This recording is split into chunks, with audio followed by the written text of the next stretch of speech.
او د کو اواز سره سره الله تعالی قران پاک مولا چې کوم دینو دا ور کړی دی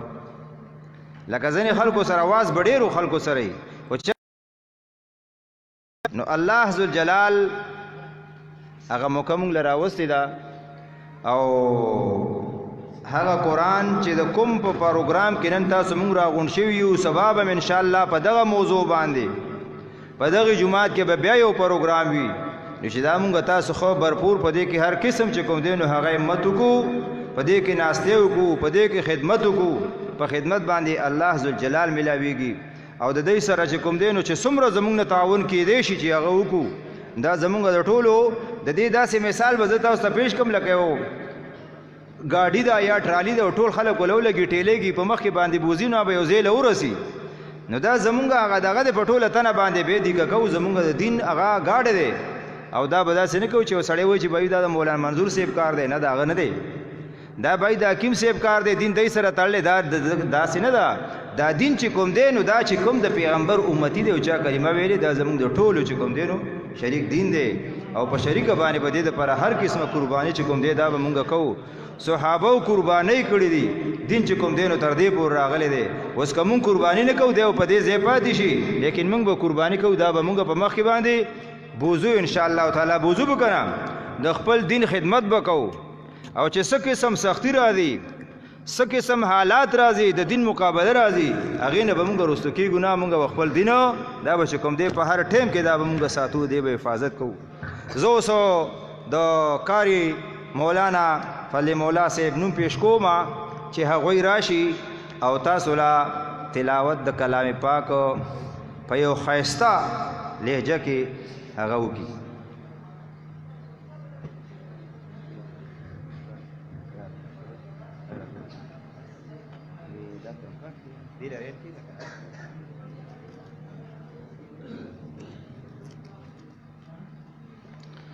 أعوذ بالله من الشيطان الرجيم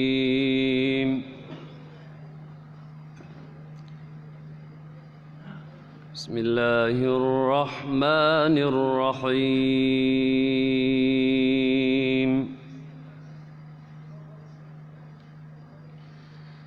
وأزلفت الجنة للمتقين غير بعيد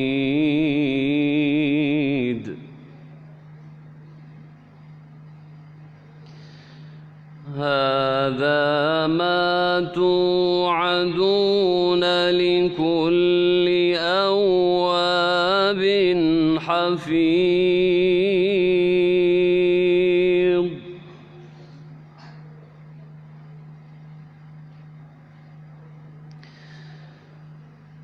من خشي الرحمن بالغيب وجاء بقلب منيب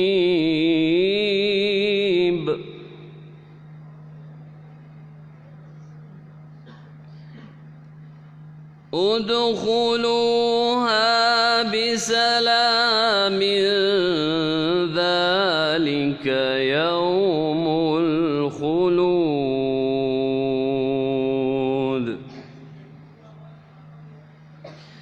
لهم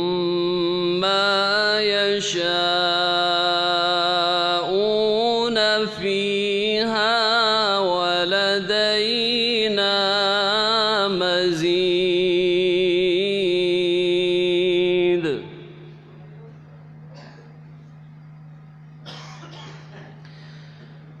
وأزلفت الجنة للمتقين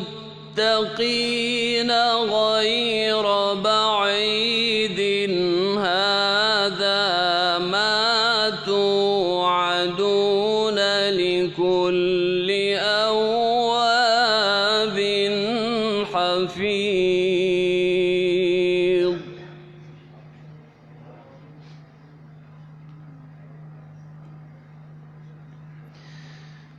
من خشي الرحمن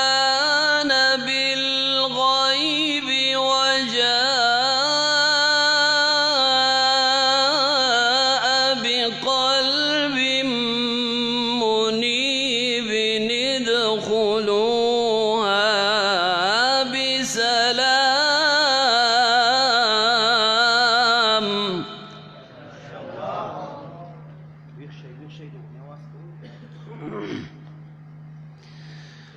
ادخلوها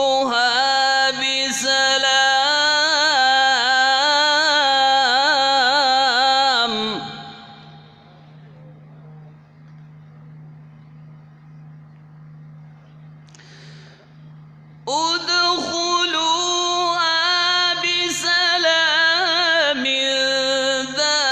ذلك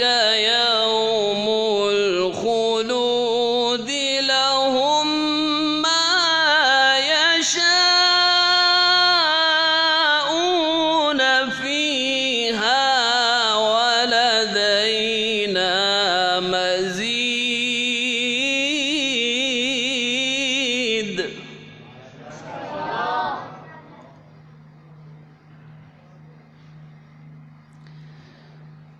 لهم ما يشاءون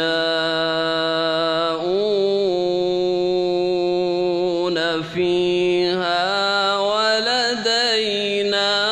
مزيد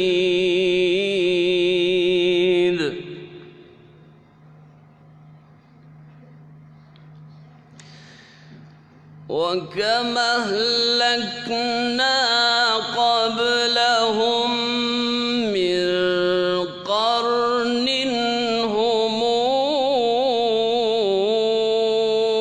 أشد منهم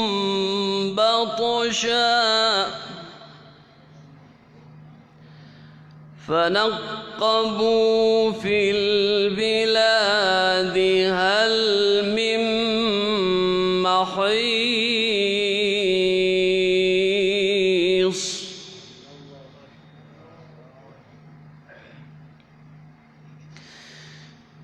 إن في ذلك لذكرى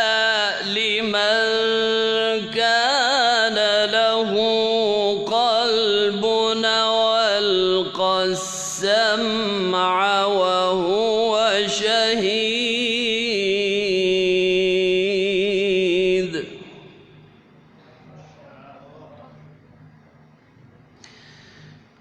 إن في ذلك لذكرى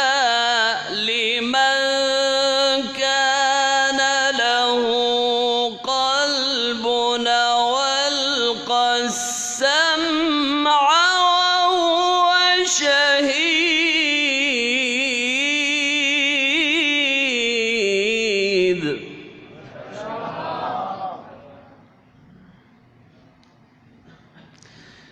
ولقد خلقنا السماوات والأرض وما بينهما في 6 أيام وما مسنا من لغوب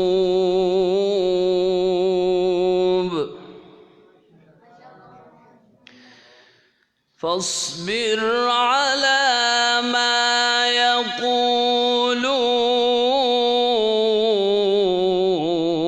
يقولون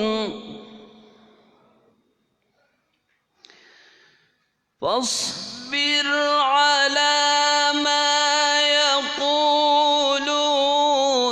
وسبح بحمد ربك قبل طلوع الشمس وقبل الغروب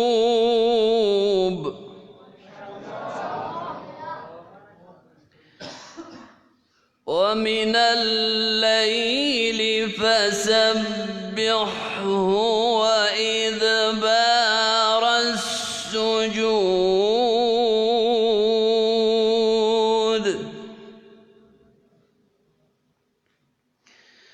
واستمع يوم ينادي المنادي من مكان قريب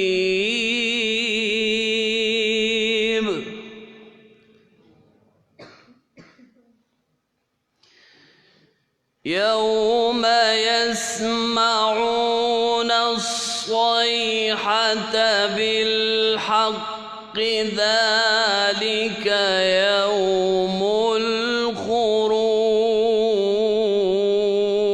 الخروج إنا نحن نحيي ونميت وإلينا المصير يوم تشقق الأرض عنهم سراعا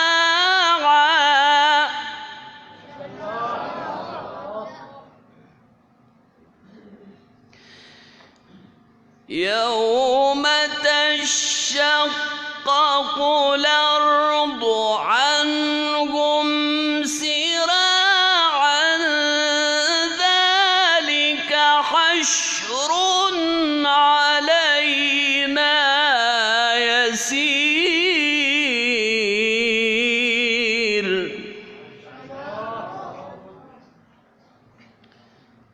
نحن أعلم بما يقولون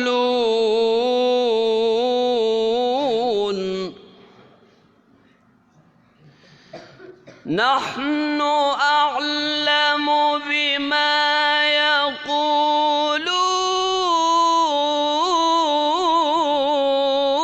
يقولون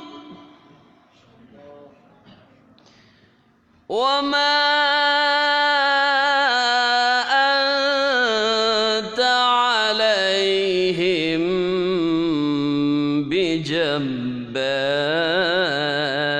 بجبار فذكر بالقرآن من يخاف وعيد صدق الله العظيم.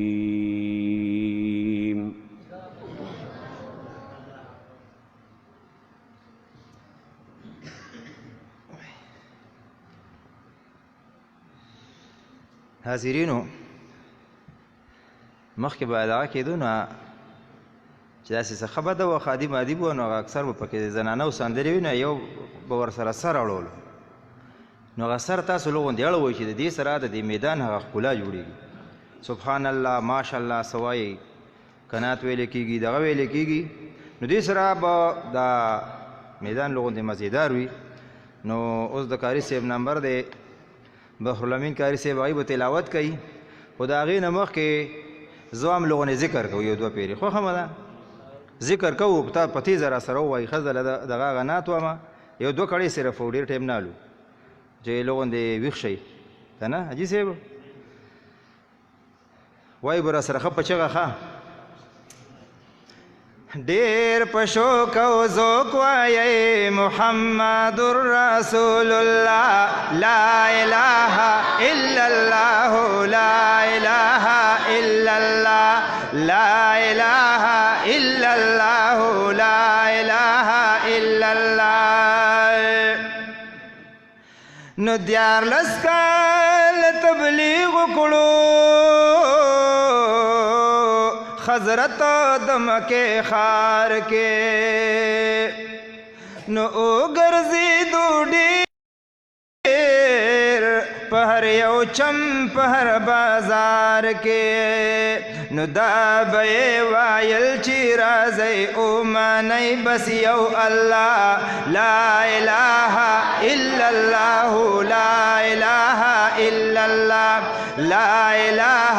الا الله لا اله الا الله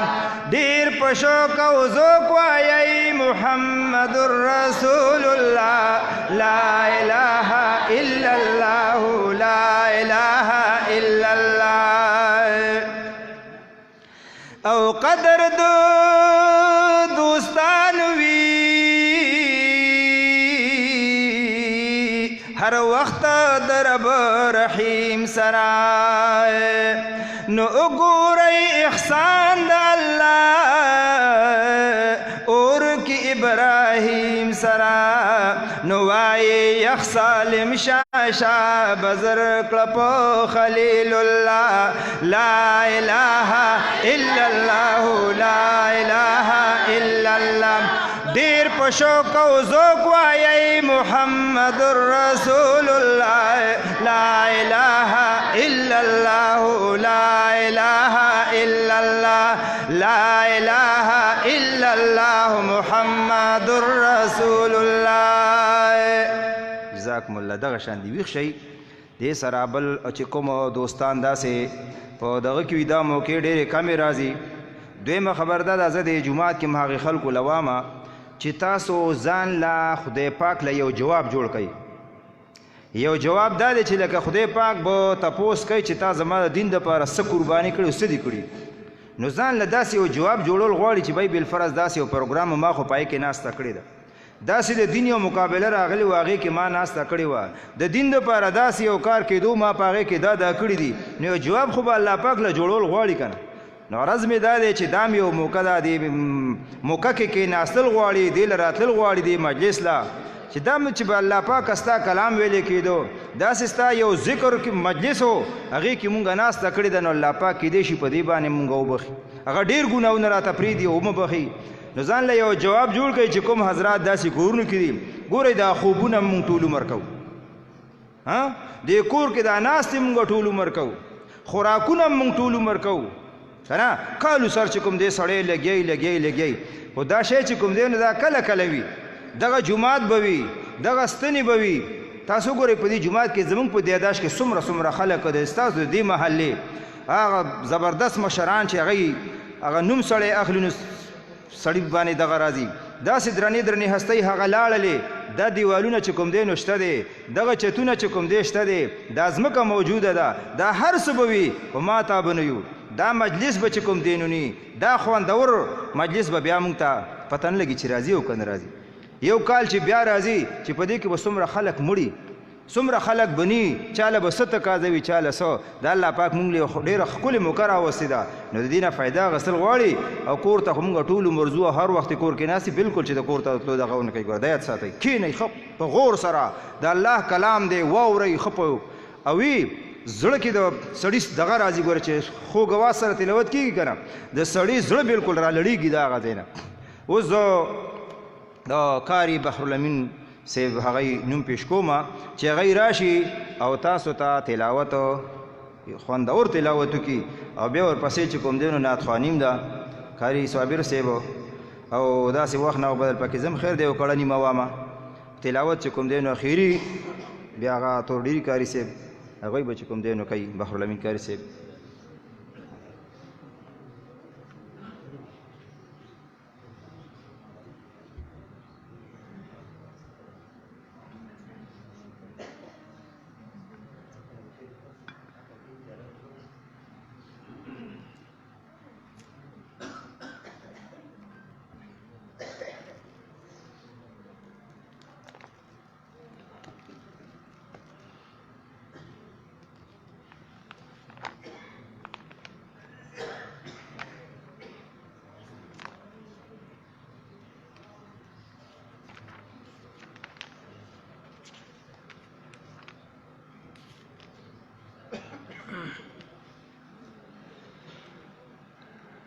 أعوذ بالله من الشيطان الرجيم.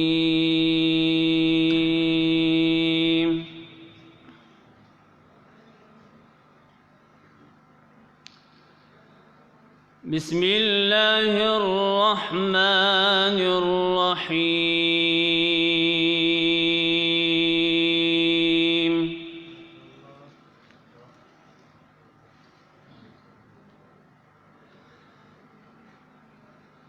إن الذين آمنوا وعملوا الصالحات كانت لهم جنات الفردوس نزلا.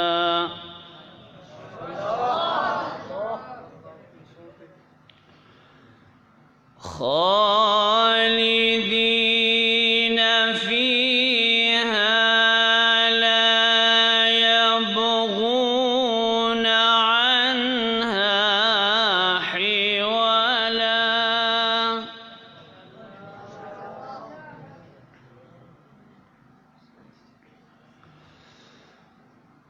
قل لو كان البحر مدادا لكلمات ربي لنفد البحر قبل أن تنفد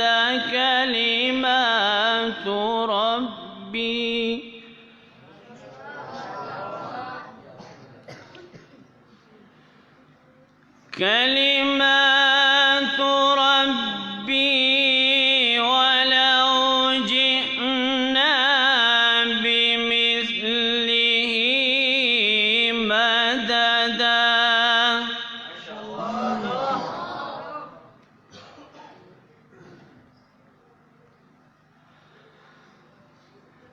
إن الذين آمنوا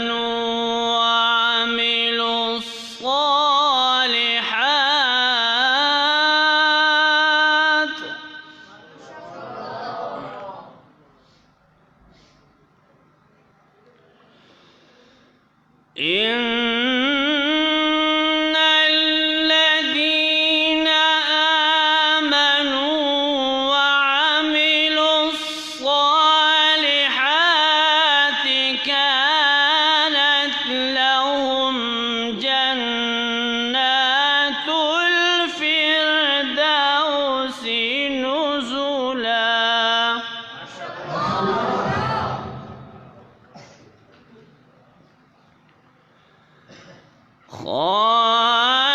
خالدين فيها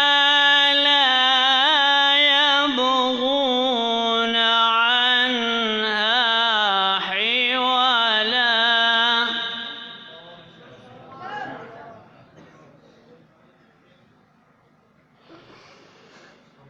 قل لو كان البحر مدادا لكلمات ربي ولو جئنا بمثله مددا.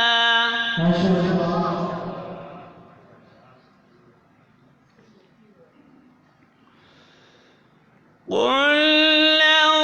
كان البحر مدادا لكلمات ربي لنفد البحر قبل أن تنفد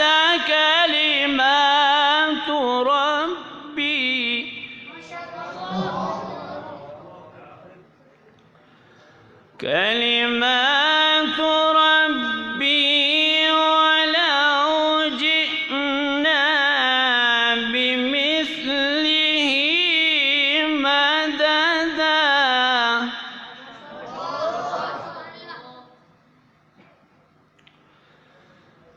قل إنما أنا بشر مثلكم يوحى إلي أنما إلهكم إله واحد. ما شاء الله بصوتك. فمن كان يرجو لقاء ربه فليعمل عملا صالحا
والشمس وضحاها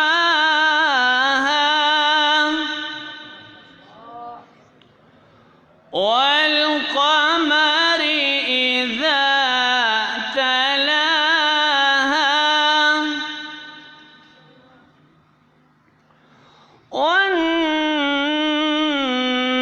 والنهار إذا جلاها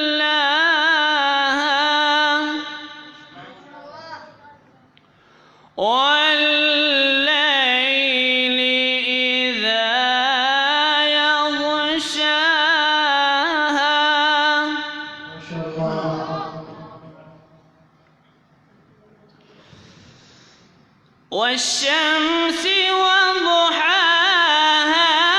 والقمر إذا تلاها والنهار إذا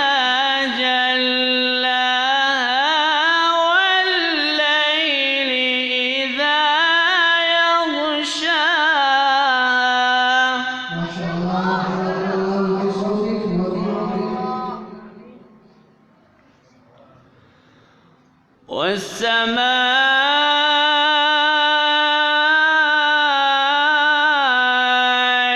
وما بناها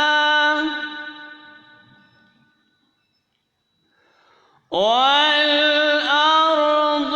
وما طحاها ونفس وما سواها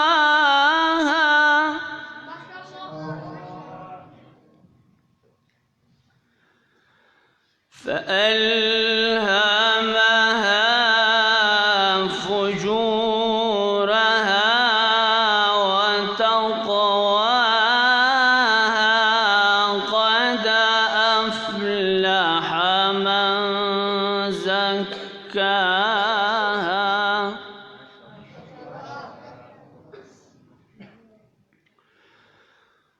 وقد خاب من دساها كذبت ثمود بطغواها إذ انبعث أشقاها. ما شاء الله.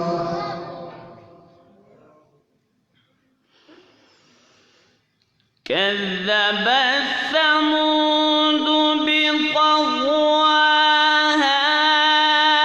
إذ انبعث أشقاها فقال لهم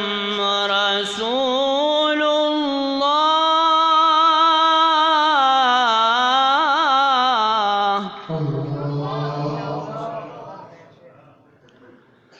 فقال لهم رسول الله ناقة الله وسقياها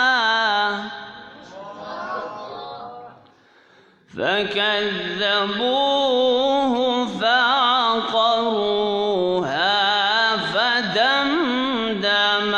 عليهم ربهم بذنبهم فسواها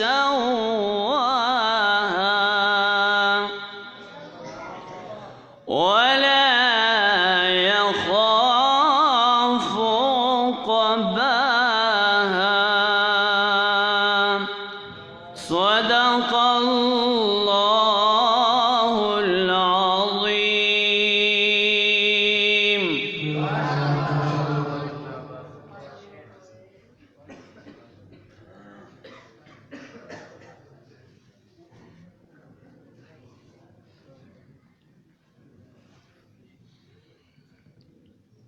حاضرینو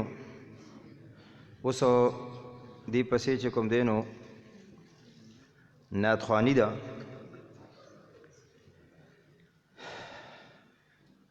وقاري صاحب چې ته په نظر باندې رانغې که خوشا کې وینو په کار دی چې راښکاره شي. عرض مې دا دی هغې چې کوم نوم را کړی صابر نوم را کړی دی نو زه څه ووایم. حاضرینو عرض مې دا دی چې داسې مجالسو سره ځان تړل، ناستې، خدمت کول دا یو ډېر قیمتي شی دی. دا دین او دغه قرآن که چېرې زموږ د دې منځ نه وځي نو هېڅ هم نشته دی. یو وړه غوندې خبره درله کومه په لانډو باندې. دا هارون رشید باچا چې و نو ده به د عالمانو د طالبانو ډېر خدمت کولو. دا خبر اورئ بیا ورپسې دغه کوو. که هغه نه نو زه خپله شروع کوم ګندیکاري صاحب له ورکو هېڅ خبره نه ده. دا آسان کار دی.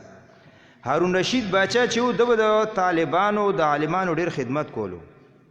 نو یو ورځ وله مور وایي بچې دا تا څه دغه جوړ کړی دی لکه اوس دا زموږ د عوام وایي که نه مړه دا شیخان میخان دي هسې بس دا دغه دي او دا دي دا خبرې کولې. نو وي دا تا ټول دغه دی په دی باندې خرچ کې دا خو ته ښه نه کې. نو مور یې غږ یې ورله ونکړو سوی وله څه ونه وي چېرې یا ښه دي یا بد دي. داسې کار یې وکړو چې چیلي چیله یې واغېشتل او هغه یې کور ته راوستل، کور یې پرېښول. صحیح. نو هغه به هغه کور کې ګرځېدل او خپل عمل به چې کوم دی نو کولو. نو مور دی هارون رشید باچا له وایي چې دا دې څه ګندونه راوستي دي، دا خو دومره بې حیا دي، دی کې حیا نشته. نو هارون رشید باچا ویلی چې مورې دی کې مولا نشته، دی کې علم نشته دی، عالمان نشته، طالبان نشته دی، دی د دې دنیا نه نه دي خبر چې څه دي. بس هغه هم چې ونو سمه مور وه که نه د دیندارې زنانې د یوې ګوښې صدقه شه سل بېدینه نارینه چې دینداره ښځه وي، هوښیاره ښځه وي نو سل تنه تېنه عبدالرحمن بابا وایي لالاګان تېنه سل قربان شه که نه څه دې نه جوړېږي. یو جنګ کې صحابه یو زنانه نیولې وه، بله خبره مخې لره زه خیر دی مړه دې شپې دي وبشي نات مختصر کو. یو زنانه راوسته، هغه زنانه چې نبي علیه صلات وسلام له درخواست وکړو چې د الله پیغمبره ما باندې چې څومره تاوان کېدی کېده خو ما پرېږده، ځکه چې زه د داسې پلار لورې ما که چېرې زه دلته ایساره شم او زما بېعزتي وشي نو زما خو ځان خو خیر دی خو زما د پلار به بېعزتي وشي. او زما پلار ډېر یو درون او قیمتي انسان تېر شوی دی. هغې خبرې کولې، نبي علیه صلات وسلام ورله غوږ کېښودی چې داسې وی چې ته ما نه څه مخلې خو چې زما د پلار بېعزتي ونه شي. دې پورې د لوامه د اوسنۍ تعلیم یافته چې کوم دي نو دی وایي چې زمونږ د پلار نیکه دی خیر دی بېعزته شي خو چې زمونږ خپل کار وشي. نو نبي علیه صلات وسلام ته تپوس کولو ته څوک یې؟ هغې زنانه ویلی د الله پیغمبر د ما پلار داسې تېر شوی چې زما د پلار دروازې له او در له څوک هم راغلی دی، که غریب راغلی، که مالدار راغلی، که دوست راغلی، که دشمن راغلی، که خپل دی، که پردی دی، هر څوک چې راغلی هغه ته داسې نه دی تللی. او زما د پلار ډېر چې کوم دی نو خزانې وي، دروازې وي. نبي علیه السلام ویلی ته خیر وایي زه د خاتم تایي لور یم. خاتم تایي چې کوم دی د نبي علیه صلات وسلام د زمانې نه مخکې یو سړی تېر شوی دی او په سخاوت کې چې کوم دی نو دی په دنیا کې مشهور دی. نبي علیه صلات وسلام بیا ډېره په عزت سره هغه زنانه چې کوم دی نو دا ولېږدی چې ته د داسې پلار لورې او دومره په خپل پلار باندې خفه کېږې نو ډېر په یو اوچت او په عزت سره یې هغه چې کوم دی رخصت کړله. نو عرض مې دا دی چې زنانو پورې مې دله خبره وکړه چې سړي کې دین وي، پوهه وي، عقل وي نو که هغه زنانه ده نو دا اوچته ده، او که لالاګان ډېر وي نه در کې نه ودر کې نه رور یې نه خور یې نو څه کیسې ترې نه جوړي. الله تعالی دې مونږ کې چې کوم دی نو د دین هغه طلب پیدا کړي او الله تعالی دې زموږ سوچونه چې کوم دی دا صحیح کړي. زموږ سوچ غلط دی د هر یو سړي، که لوی دی که وړوکی دی که نارینه دی که زنانه دی، بس صرف دنیا او پیسې چې کوم دی نو دا سوچ دی، صرف دا نه دی که سوچ د دین وکوي، د دین سوچ وکوي ورسره دنیا به خپله چې کوم دی نو راځي. دا د مونږ د اخرت په لپه داسې روان یو دغه له زموږ شاید خو مونږ داسې په داسې روان یو په الټه باندې. به هر حال الله تعالی دې زموږ دین سره مینه پیدا کړي او الله تعالی دې مونږ د دین دا مې ساتئ چې کوم یو سړي نه الله پاک د دین کار واغېشت او دین له را متوجه کو د دین د موقع وله ورکړله د خدمت او د ناستي د بل څه بل څه دی د الله تعالی شکریه ادا کړي چې زه الله تعالی دین ته را دغه کړم ګورې چې څوک د چا خوښې په دنیا کې خپل دغه پرېږدي هر څوک نه پرېږدي که نه نو خدای پاک دین له چې څوک راځي نو دی د شکریه ادا کوي بهرحال خبرې ډېرې دي اوس زه اعزاز الله صاحب هغه نوم پیش کومه چې راشي او مختصر شان کې نعتخواني وکړي بیا ورپسې انشاءالله تلاوت دی بیا به در خیر یو نعت زم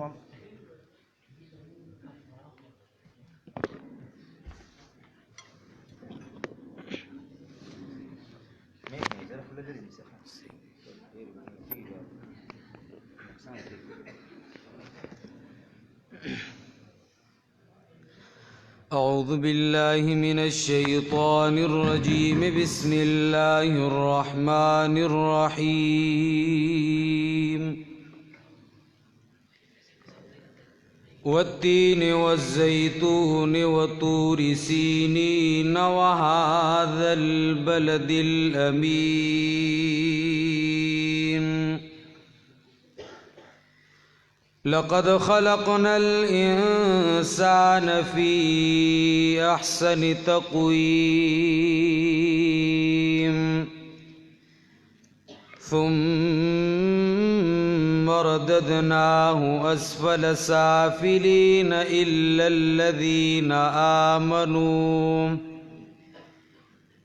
الذين آمنوا وعملوا الصالحات فلهم أجر غير ممنون فما يكذبك بعد بالدين أليس الله بأحكم الحاكمين آمنت بالله صدق الله خالقنا العظيم ربات میں د دنیا د عشق دور کړي ربات میں د دنیا د عشق دور کړي ما د مینې پدار سور لک منصور کړي نو ستاره دا مې د ژوندلو یا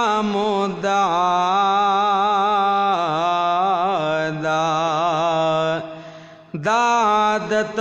میں عبادت باندې منظور کړي نو څوک چې ستا کلام پاک تس پک نظر کړي نو څوک چې ستا کلام پاک تس پک نظر کړي دا جهان ورتا په مثل د تنور کړي نو د نفسونو په دریاب کې لاهو کیږو در رحمت خولی کشتی تا مورسور کړي نو فاروقی ناترازشی گناہگار دے پہر حالی خپل لارے تا مجبور کړي نو فاروقی ناترازشی گناہگار دے پہر حالی خپل لارے تا مجبور کړي नदी पहु दूध की पटोल जान खरीदी अल्लाह सादों सदासी निदारी दी या अल्लाह सादों सदासी निदारी दी नदी पहु दूध की पटोल जान खरीदी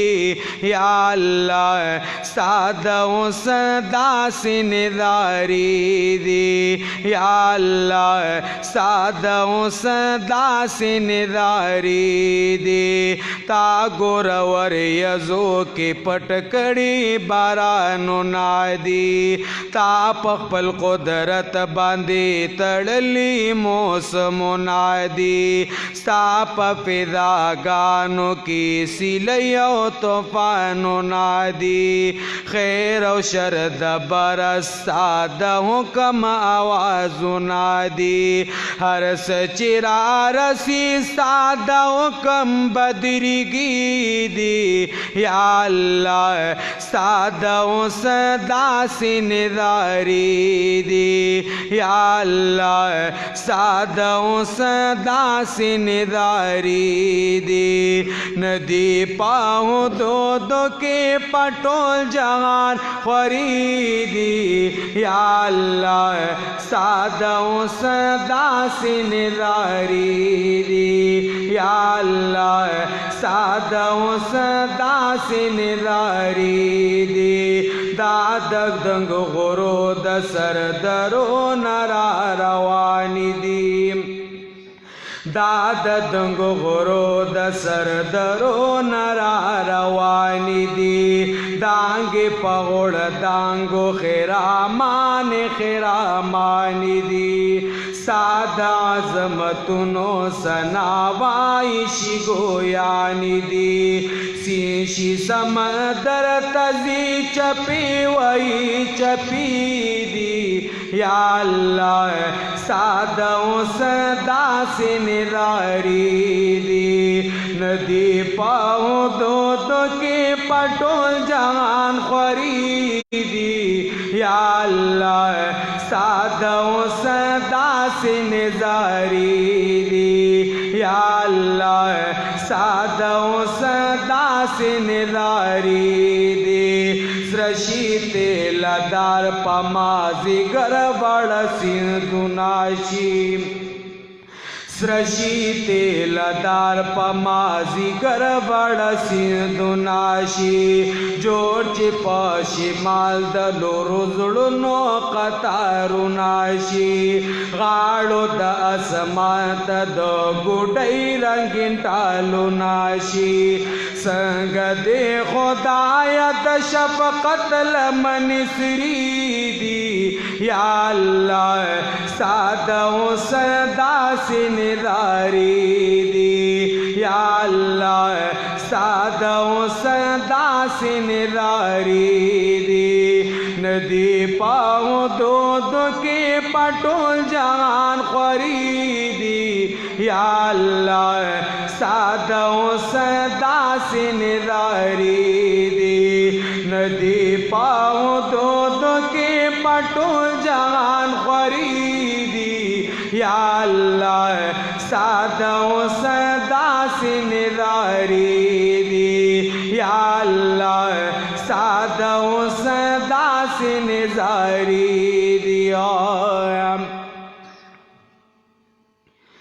साद कुदरतुनो निदारा साजी बदाम साद कुदरतुनो निदारा साजी बदा साबंदय मरबा माल सामिना खगला साबंदय मरबा माल सामिना खगला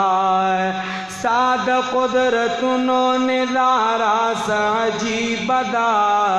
साबंदय मरबा माल सामिना खगला او کلا چې نظر کړم د ونو دې شاخونو ته کم ترتیب ور کڑے دیتاونو کے رگنو تائے عقل میں ایران شید میں ہو غیس رنگنو تائے سمر خواد ورا دا مڑا کا خربوزدا سابند یمربا مال سامینا خوگدائے ساد قدرتنو ندارا سعجیب دا سابند یمربا مال سامینا خوگدائے اوزا پیو انار کے کت پقدانی پرتیوینام زا پیو انار کے قد پقدانی پرتیوینام کلی زرا دی خٹکی پری پری وینام اے عظیمہ رب ساد منی نشانی وینام کلی دوان دید قدرت یو کارخانہ دا سابند یمربا مال سامینا خوگدائے ساد قدرتنو ندارا سعجیب دا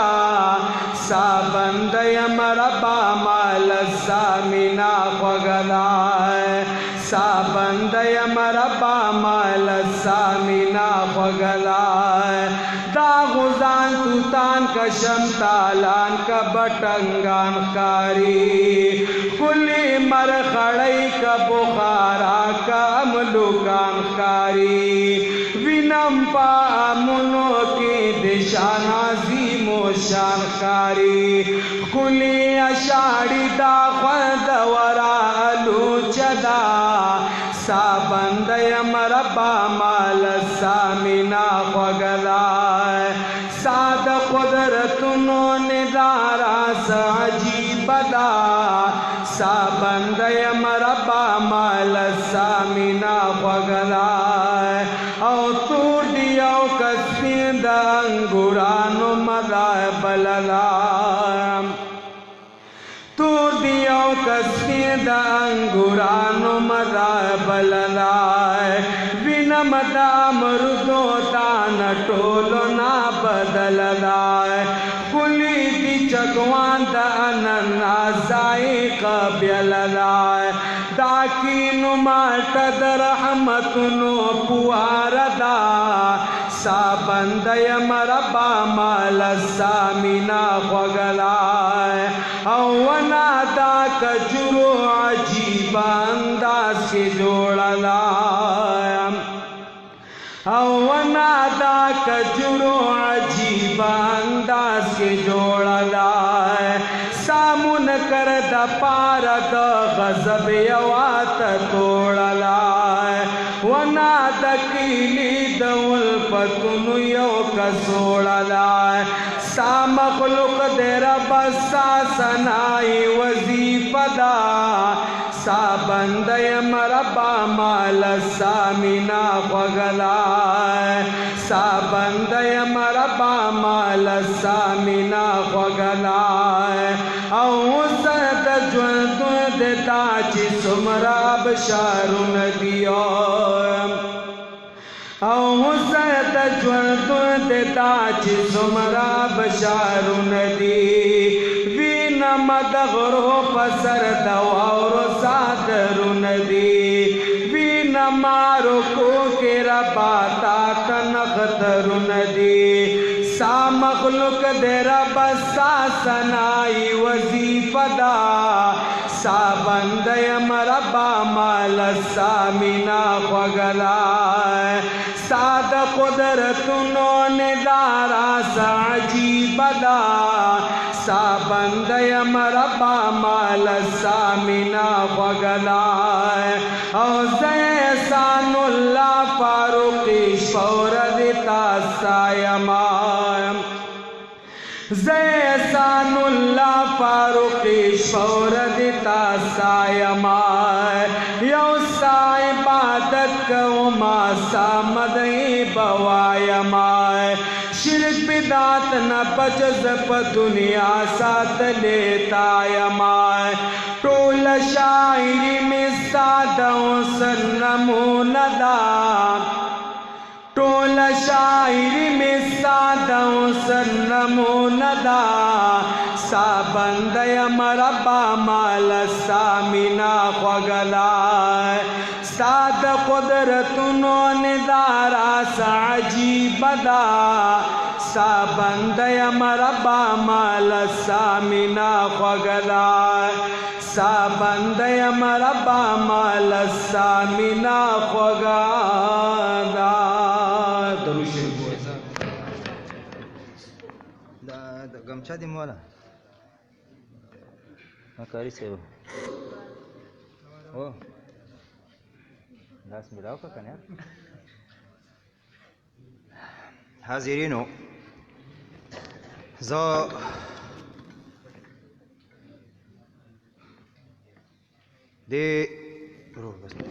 دې محله کې به اکثر چې داسې څه چلو مونږ واړو مونږ براتلو نو په دې کې به مشران چې کومو دا جومات دغې پورې وداسې لې به مشران چې کومو هغوی به تر اخیره پورې ناستو وخت نه هغه به یې پکې عمر اکا د خدای پاک وبخي یعقوب بابا هغوی به احسان الله پکې وازم ورکوی وې څه مناتخواني دې ونه کړله عرض مې دا دی چې اکثریه چې کوم دی نو پکې د محلې کمی دی نو دا چې کوم یې چې ګورې ونه خوځئ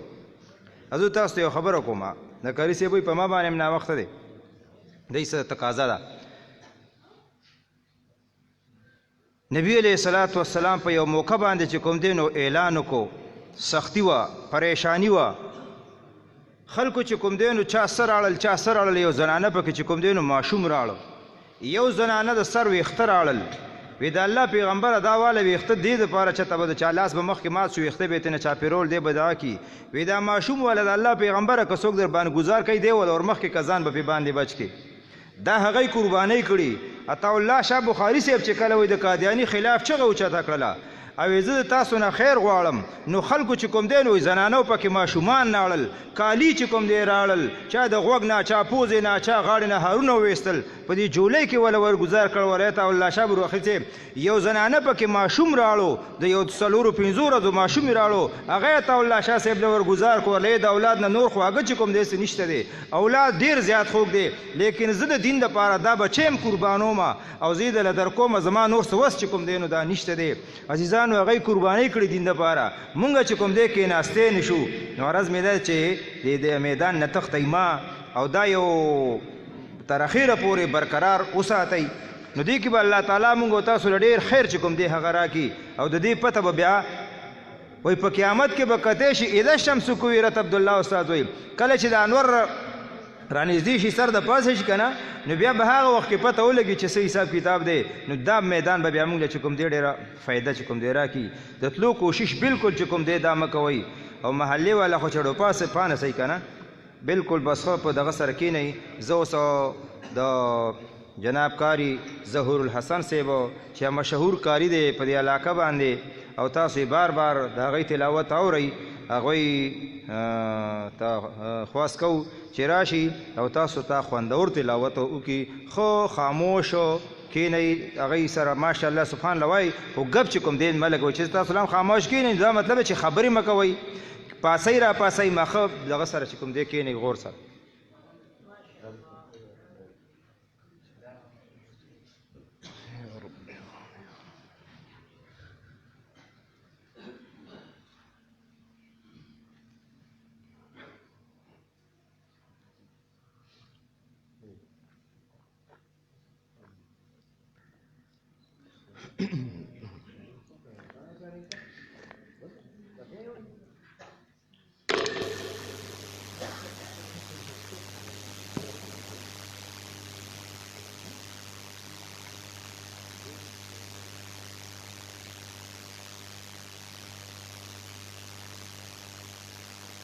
أعوذ بالله من الشيطان الرجيم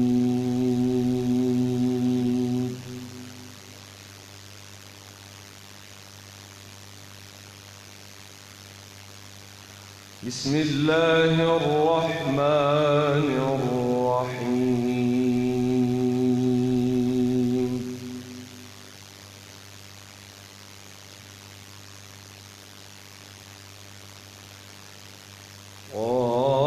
طه ما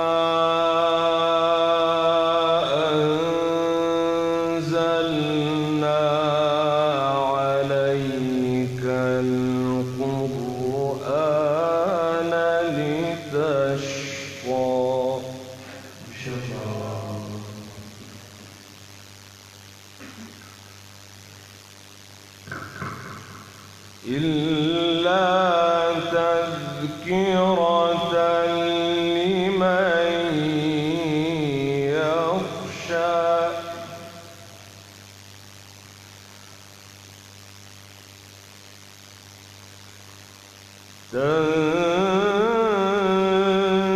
تنزيلا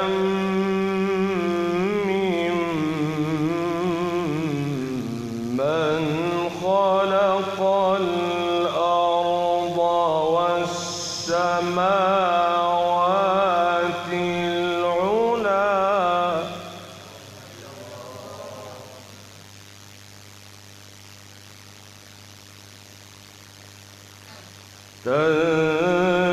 تنزيلا ممن خلق الأرض والسماوات العلى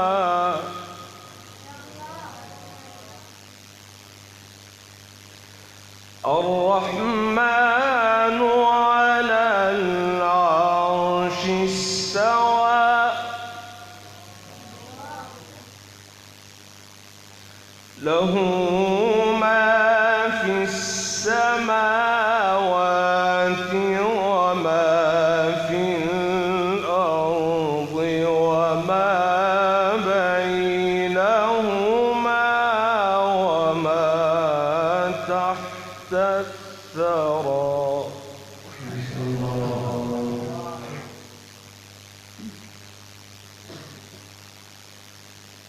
وإن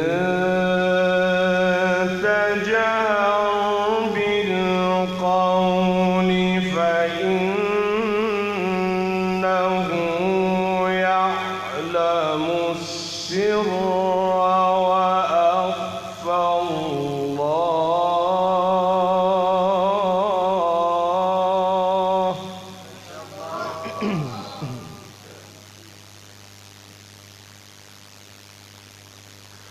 الله لا إله إلا هو له الأسماء الحسنى ما شاء الله. الله يسلمك.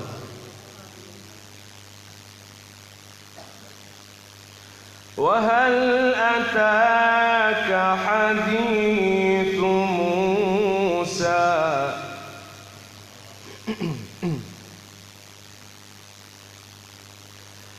إذ رأى نارا فقال لأهلهم كثوا إني آنست نارا لعلي آتيكم منها بقبس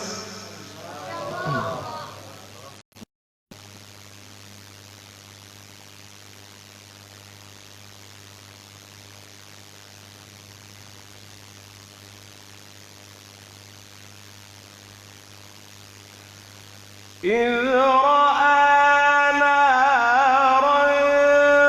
فقال لأهلهم كثوا إني آنست نارا لعلي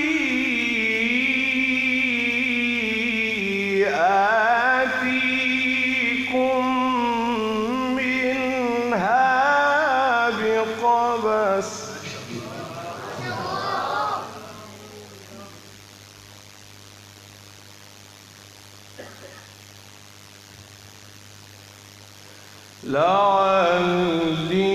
لعلي آتيكم منها بقبس أو أجد على النار هدى ما شاء الله. الله يحفظك.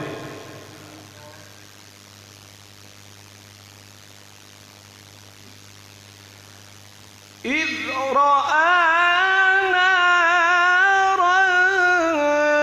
فقال لأهلهم كثوا إني آنست نارا لعلي آتيكم منها بقبس نسمع عليكم فاتحة الصلاة.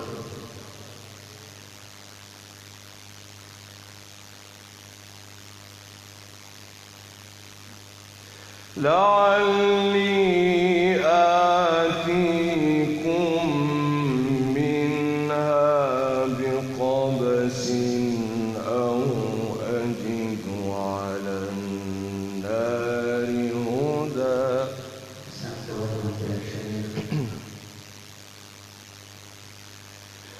فلما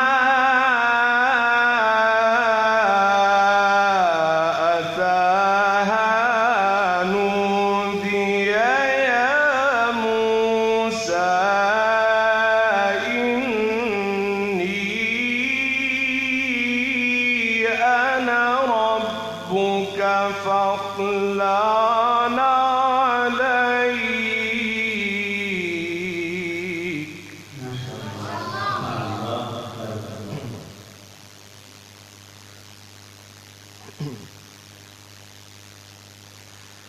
فاخلعنا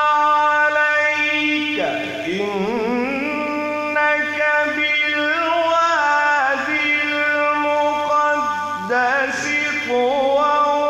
وأنا اخترتك فاستمع لما يوحى إنني أنا الله.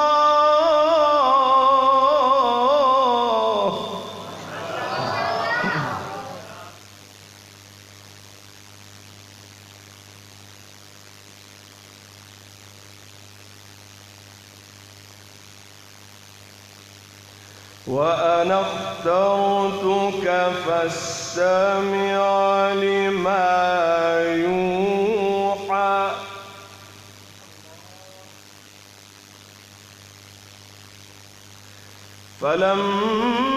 فلما أتاها نودي يا موسى. ما شاء الله.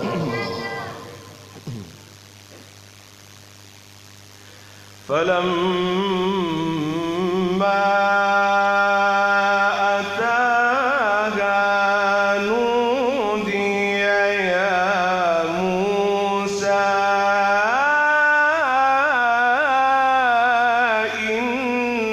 إني أنا ربك فاخلعنا عليك. ما شاء الله. بارك الله في صوتك.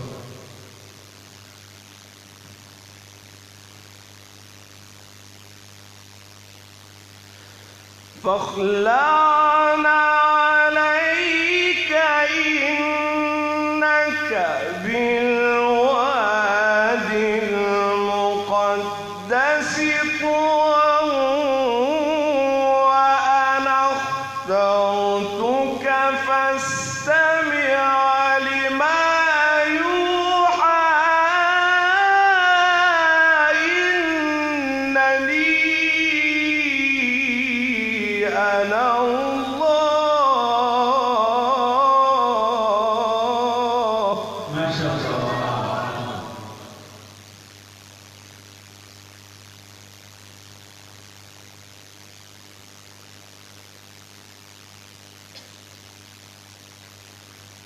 إني أنا ربك فاخلعنا عليك.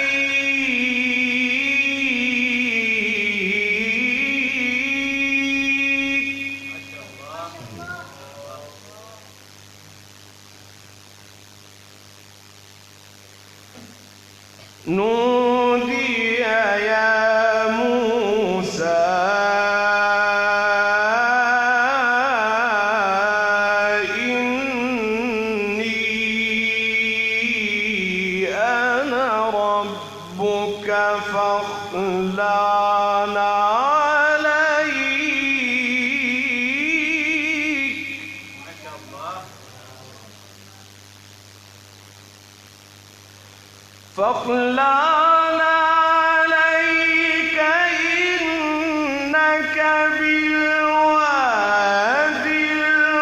المقدس طوى وأنا اخترتك فاستمع لما يوحى إنني أنا الله. ما شاء الله.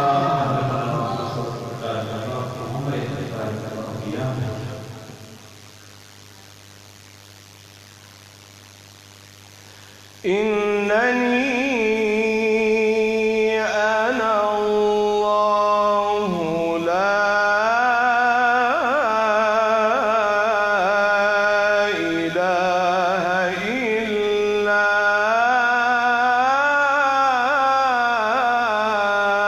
أنا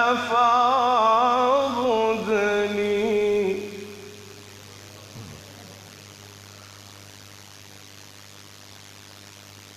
وأقم الصلاة لذكري.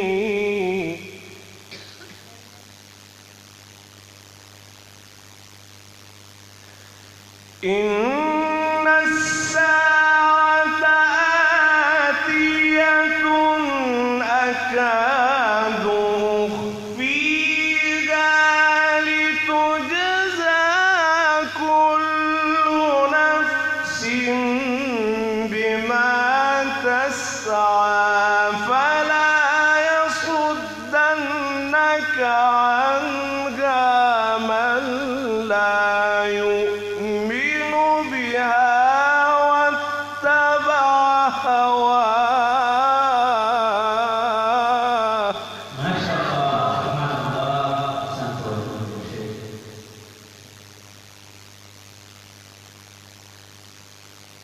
واتبع هواه فتردى. وما تلك بيمينك يا موسى. قال هي عصاي. قال هي عصاي.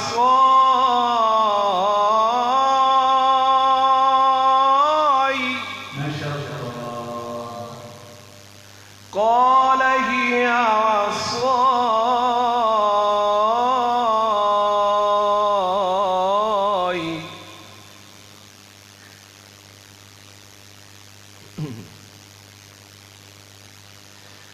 أتوكأ عليها وأهش بها على غنمي ولي فيها مآرب أخرى. قال ألقها يا موسى فألقاها فإذا هي حية تسعى. قال خذها ولا تخف. ما شاء الله. سبحان الله.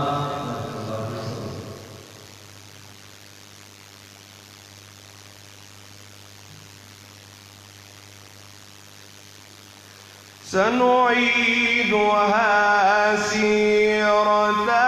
الأولى.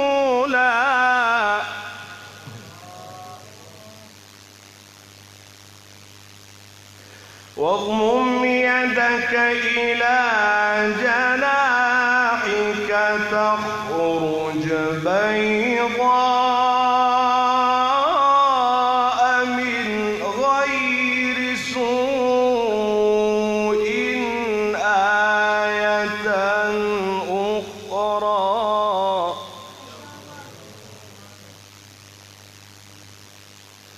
لنريك من آياتنا الكبرى. اذهب إلى فرعون إنه طغى.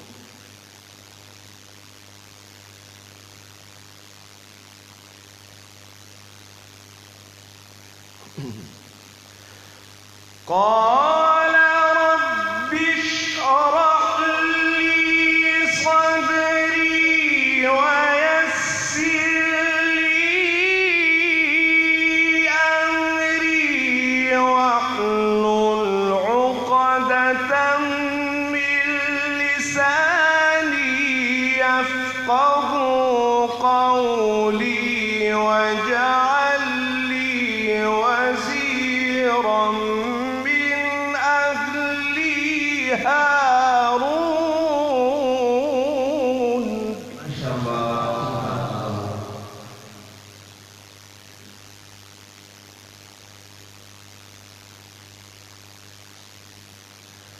قال رب اشرح لي صدري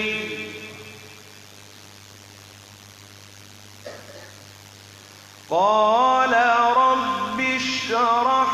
لي صدري ويسر لي أمري واحلل عقدة من لساني يفقه قولي واجعل لي وزيرا من أهلي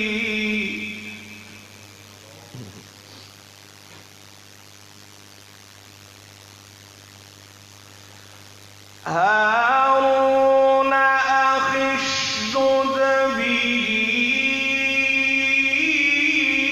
أزري وأشركه في أمري كي نسبحك كثيرا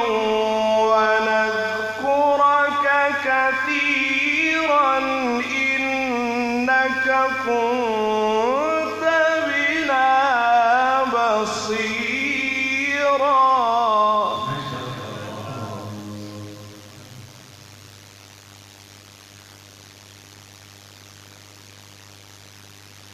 واجعل لي وزيرا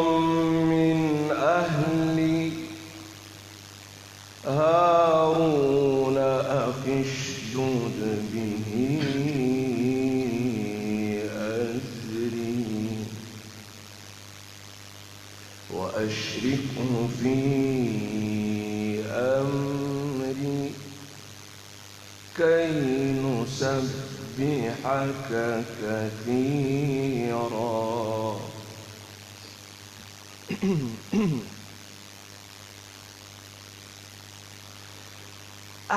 هارون أخي اشدد به أزري وأشركه في أمري كي نسبحك كثيرا ونذكرك كثيرا إنك كنت بنا بصيرا. ما شاء الله.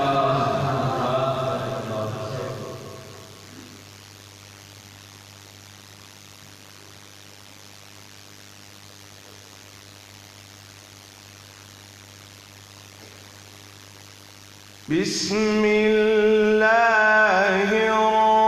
الرحمن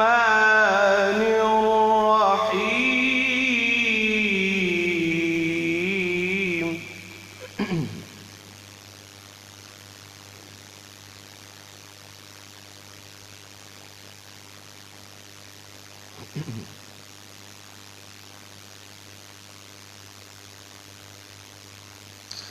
الحمد لله رب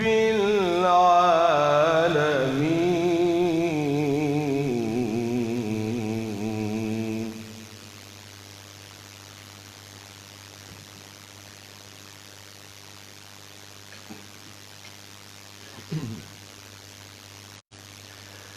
بسم الله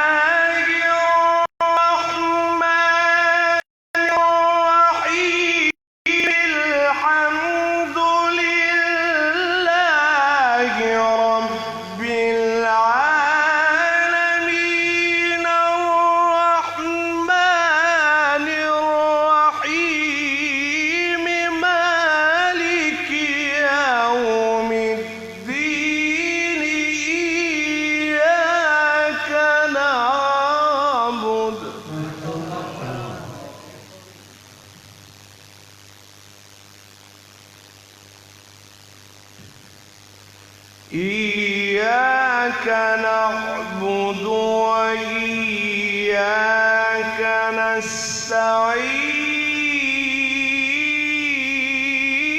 نستعين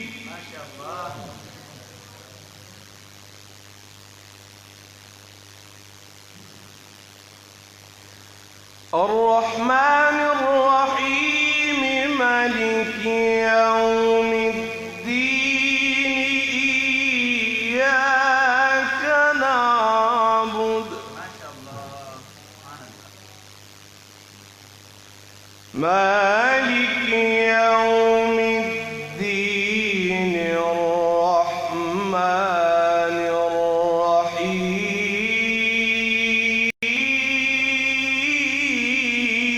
الرحيم مالك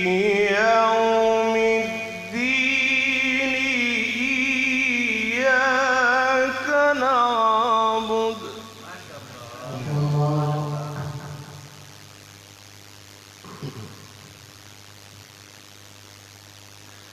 مالك يوم الدين مالك يوم الدين الرحمن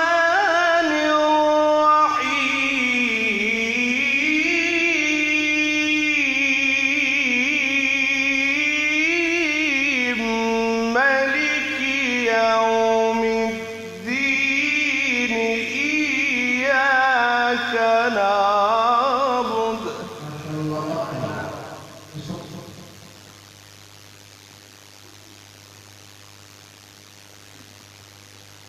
إياك نعبد وإياك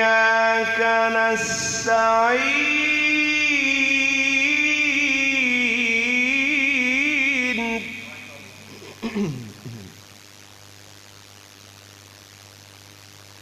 اهدنا الصراط المستقيم اهدنا الصراط المستقيم اهدنا الصراط المستقيم صراط الذين أنعمت عليهم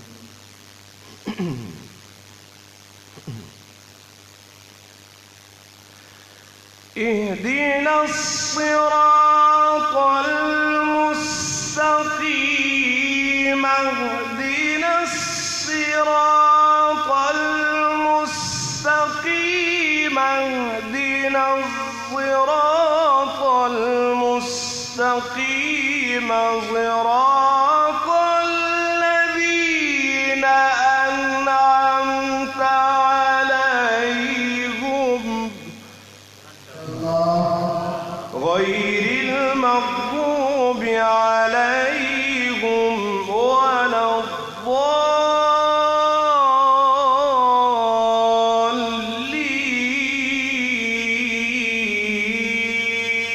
الضالين صدق الله العظيم.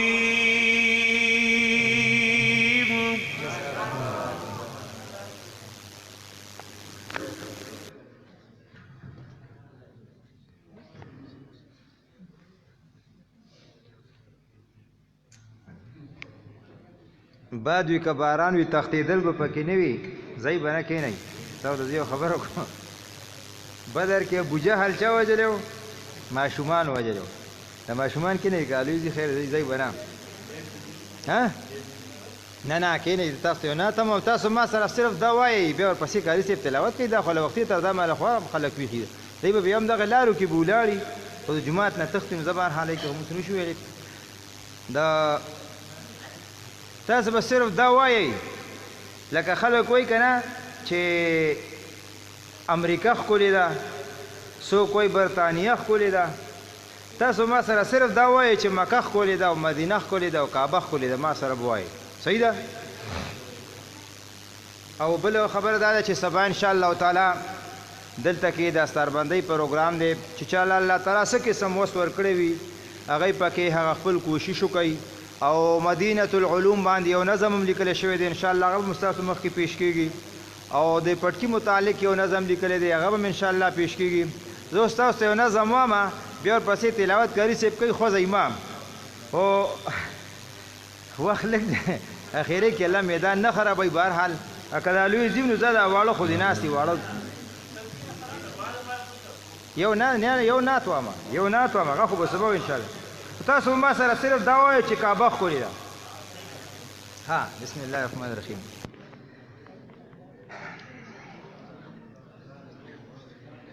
د ابراهیم خلیل د لاسو نشانه ده کعبه ښکلې ده وای کعبه ښکلې ده ښکلې مدینه ده او د ابراهیم خلیل د لاسو نشانه ده کعبه ښکلې ده وای مکه ښکلې ده ښکلې مدینه ده نو وایي دروغ وای دروغ که څوک وای ښکلې امریکا ده نه کعبه ښکلې ده وای مکه ښکلې ده ښکلې مدینه ده وای که نه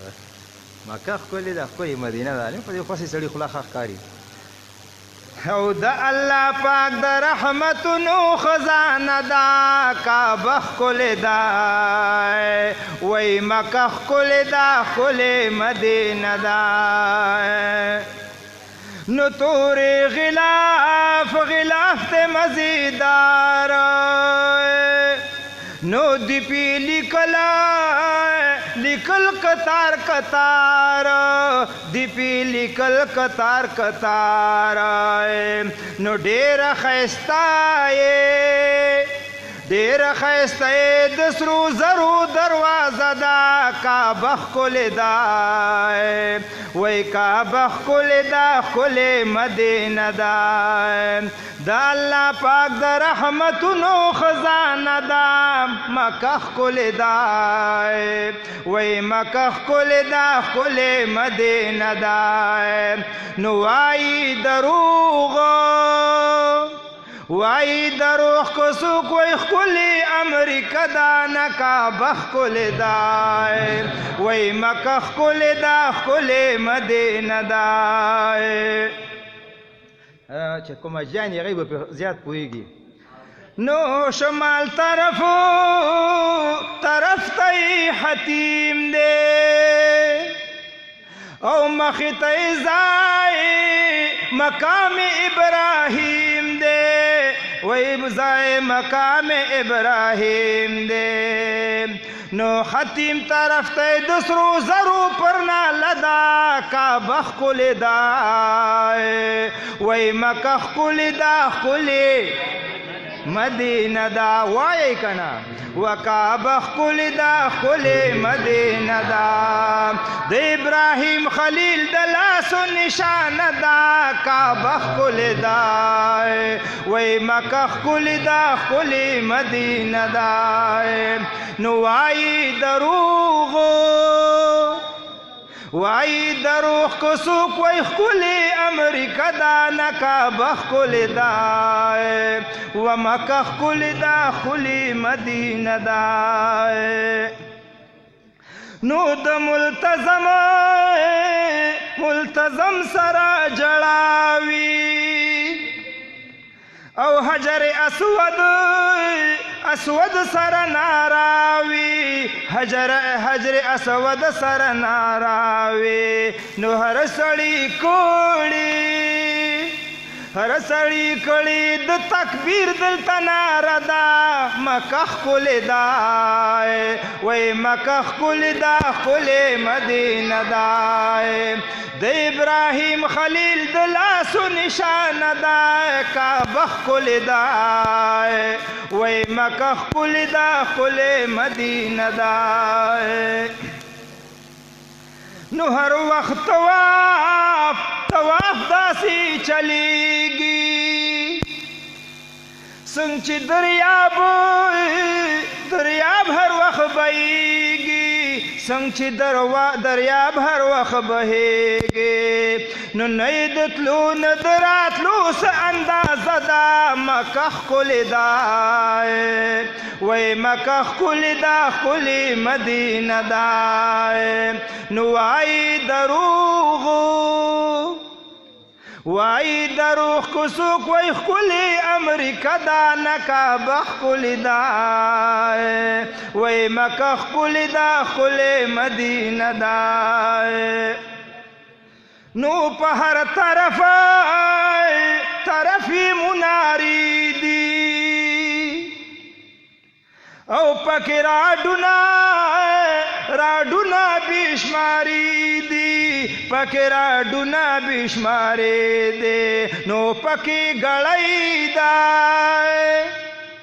وی پکې ګړۍ د ډېره دنګه مناره ده مکه ښکلې ده وی مکه ښکلې ده ښکلې مدینه ده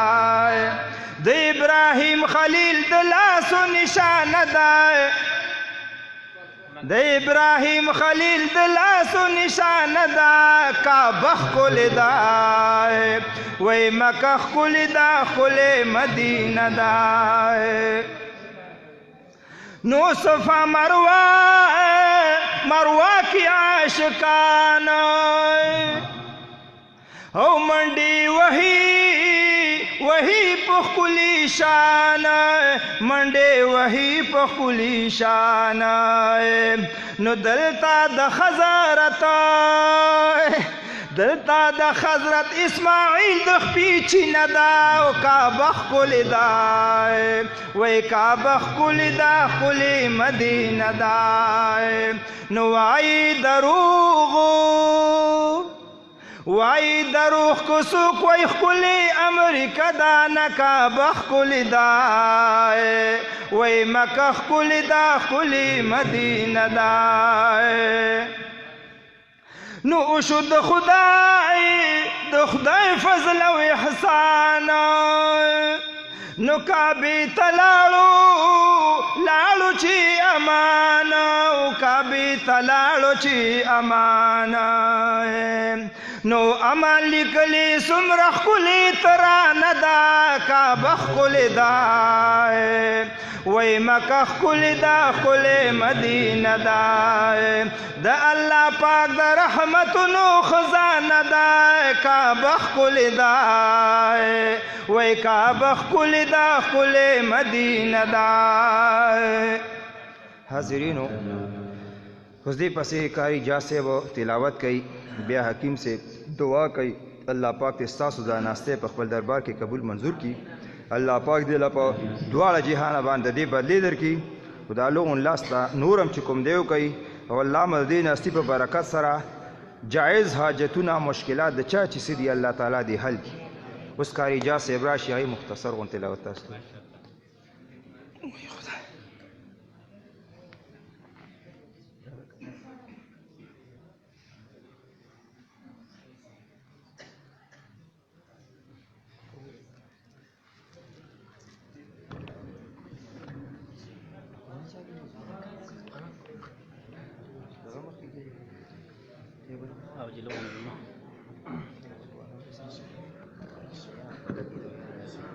صحیح دی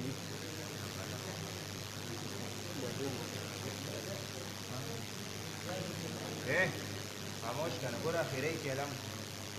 هر سره موبایل یې کنه کولی کې د وخت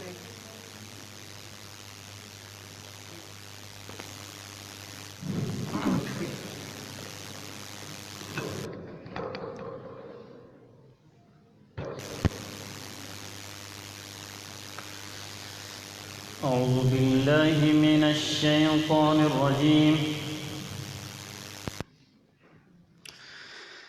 بسم الله الرحمن الرحيم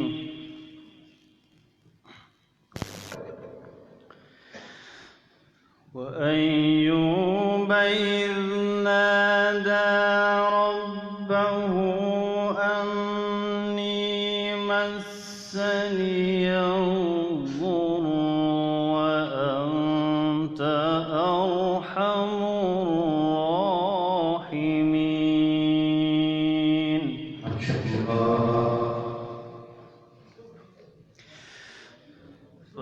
فاستجبنا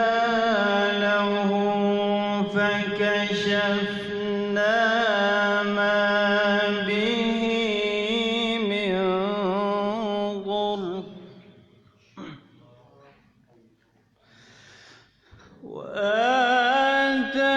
وآتيناه أهله ومثلهم معهم رحمة من عندنا وذكرى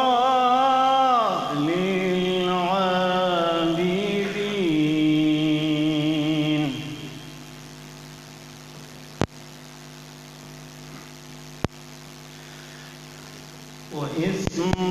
وإسماعيل وإدريس وذا الكفل كل من الصابرين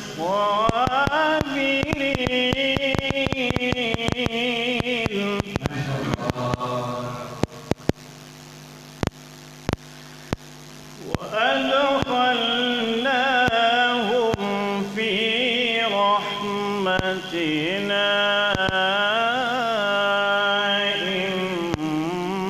إنهم من الصالحين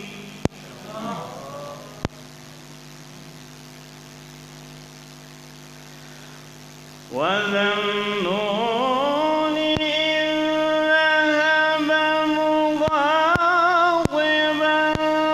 فظن أن لن نقدر عليه فنادى في الظلمات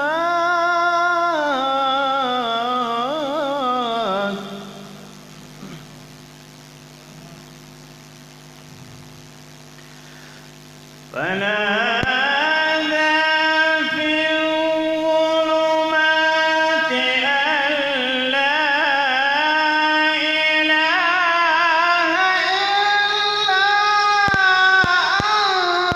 أنت سبحانك إني كنت من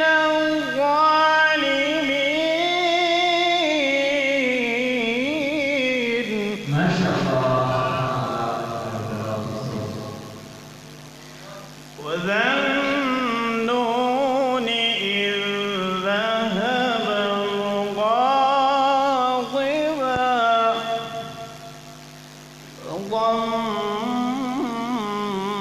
أن لن نقدر عليه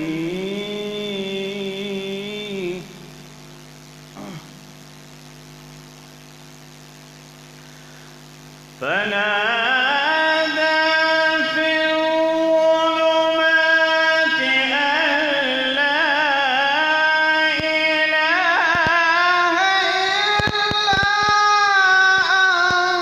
أنت سبحانك إني كنت من الظالمين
إنهم كانوا يسارعون في الخيرات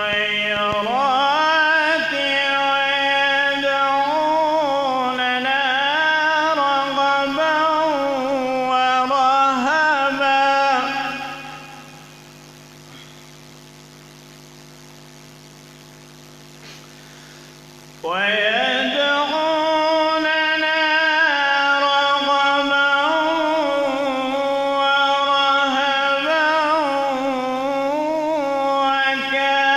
وكانوا لنا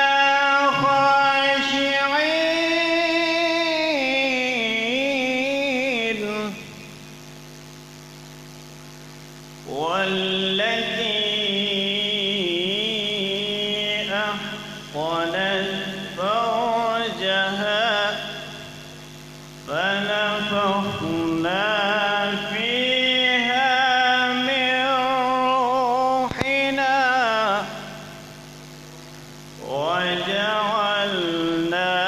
وجعلناها وبنها آية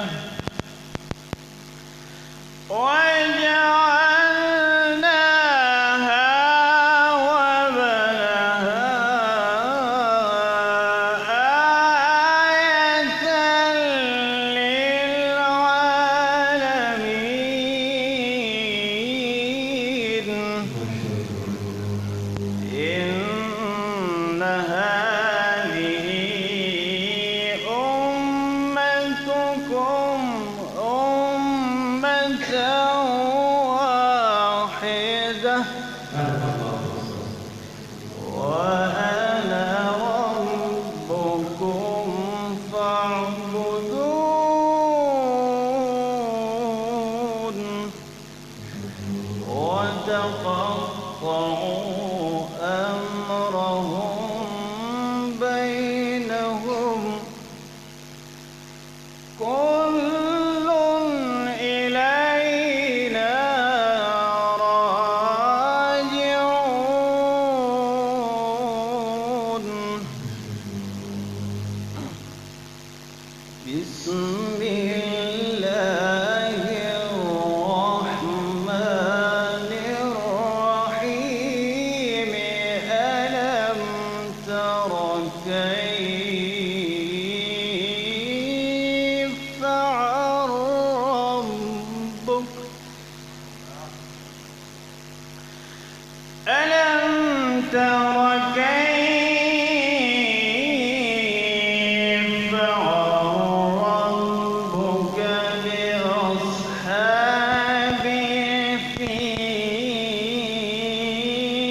الفيل ألم يجعل كيدهم في تضليل وأرسل عليهم طيرا ألم تر كيف فعل ربك بأصحاب الفيل ألم يجعل كيدهم في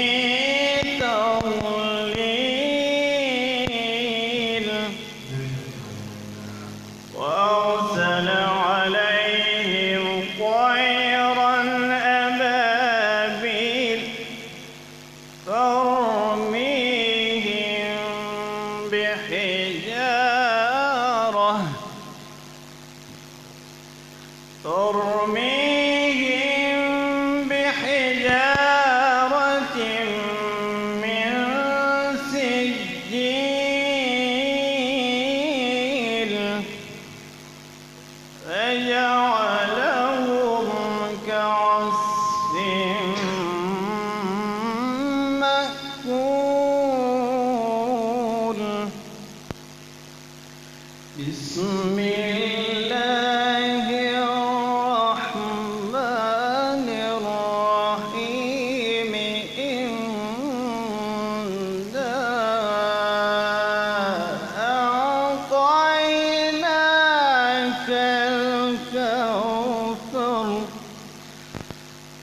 فصل لربك وانحر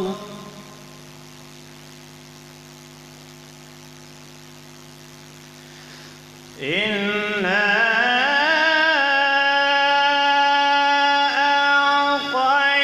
أعطيناك الكوثر فصل لربك وانحر إن شانئك هو الأبتر صدق الله العظيم.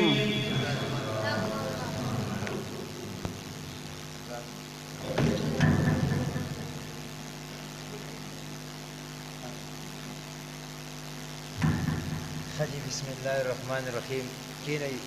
هغه مطلبي ساغت چې کوم دی هغه اوسته چې دعا کیږي او زما په خیال چې زمونږ د کلاس فیلو خو پکې دغه دوه پاتې دي نور چې کوم دی ټول دغه دي هغه دوه باباګان نوستو اوس حکیم صاحب ما خو دلې کنه اخیری مطلبي ټیم دغه دی تانګي گئی ما کینی دعا ټیم دی دعا په داسې مجلس پسې الله پاک قبلای یو ډېر خپل مجلس تیر شلو نو تاسو کینی اوس حکیم صاحب دعا ته راغواړو او دا ډېر یو بابرکت مجلس او سبا بیا د ان شاء الله تعالی چې چاله الله توفیق ورکړي وي څه قسم مالی جانی هر قسم هغه په دې کې تعاون کوي او چې کوم دې دعا کو زیات تر پکې ماشومان دی الله تعالی دې په ځوانو کې برکت کړي الله تعالی دې نیک عمل لوي کړي زموږ خو دا دعا دا ځکه چې ماشومان پکې اکثریت شرکت وکړلو او ګوري دا دین چې دی نو د وخت سره راغشتم کمزور خلکو دی چې ابتدا نه والی نو کمزوري خلک او اکثر ګوري زنانو پکې قرباني کړې دي ماشومان پکې چې کوم دین قرباني کړې دي کمزوري خلک کوم چې سرداران او دغه دي نو هغه اکثر کوم مقابلې نه دي کړې نور هم داسې تور ډیر نه ده کړې بهر حال دا اوس حکیم صاحب له خواست کوم چې هغه راشي او دعا وکړي او سره کینی او دعا وکړي الله پاک نو غواړي چې د چا څه حاجت وي الله پاک مجایز حاجتونه ټول پوره کا او امین به باندې وایي حکیم صاحب راشي تاسو د دعا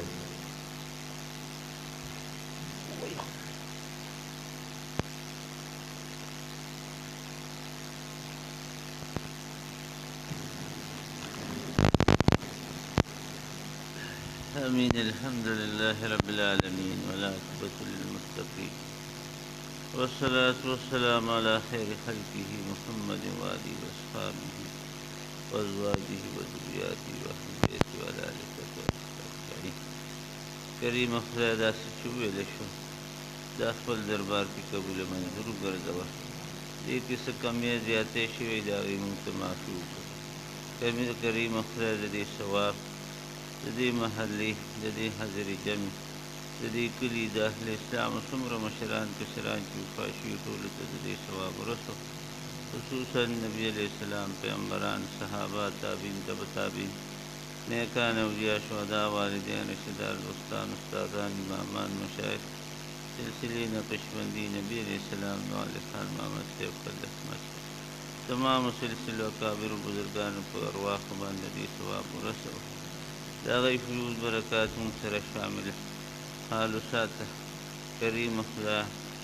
څومره مردلو چې دا انتظام برابر کړی دی د هغوی سره دومره ښه وکړه چې څومره ستا په علم کې د کاري صاحب په عمر کې په علم کې برکت واچو دا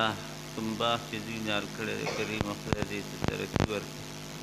کریم خدای د چا څه قسم مشکلات دي په غیبي قدرت یې رفع ده د چا څه قسم پریشانی کریم خدای په غیبي قدرت یې رفع کریم خدای د چا څه قسم بیماری په غیبي قدرت یې لرې کړه کریم خدای د چا څه قسم جایز حاجتونه یې د غیب د خزانونه یې پوره کړه کریم خدای په دې وخت کې دا تقریبا د شپې یو خاصه حصه ده ستا په دې کور کې دې جرګې تا ته لاس نیسلي دي په دې جرګه کې چې کوم دی نو هر قسم کسان شته واړه هم پکې شته عالمان هم پکې شته کاریان هم پکې شته کریم خدای د دې جرګې مخې ته مونږ اقرار کوو چې مونږ یقیني ډېر ګناهګار یو قصوردار یو یقیني د هر عذاب او د هرې سزا مستحق خو بیا هم ستا بندګان دي نو که موږ ته په سزا راکولو کې تکلیف راکولو کې مصیبت راکولو کې ته تاسو پیدا یې نو موږ بلکل حاضر یو که ته صمد ذات یې ستا په حسم نه د هر څه نه پاک یې نو زمونږ په ډېر کار روانېږي نو موږ سره د رحم معامله وکړه مولا موږ سره د رحم معامله وکړه د قهر او د عذاب د معاملو نه مو وساته مولا د دواړو جانو خیر م نصیب کړه د دواړو جانو شر نه وساته د ځمکې د اسمان د آفتونو د مخلوق د شر نه وساته خپل رضا خپل محبت خپل دیدار م نصیبه وګرځه کریمه خدای څومره ژوند چې تا راکړی دی موږ نه د خپلې رضا کارونه واخله کله چې ته موږ ته وفات راکړې په داسې حالت او په داسې شي راکړې چې کوم حالت او کوم شی تا ته ډېر محبوب دی وخت د ځن کدن کې مو دا کلمه نصیب وګرځو چې لا اله الا الله محمد رسول الله صلی الله علیه وسلم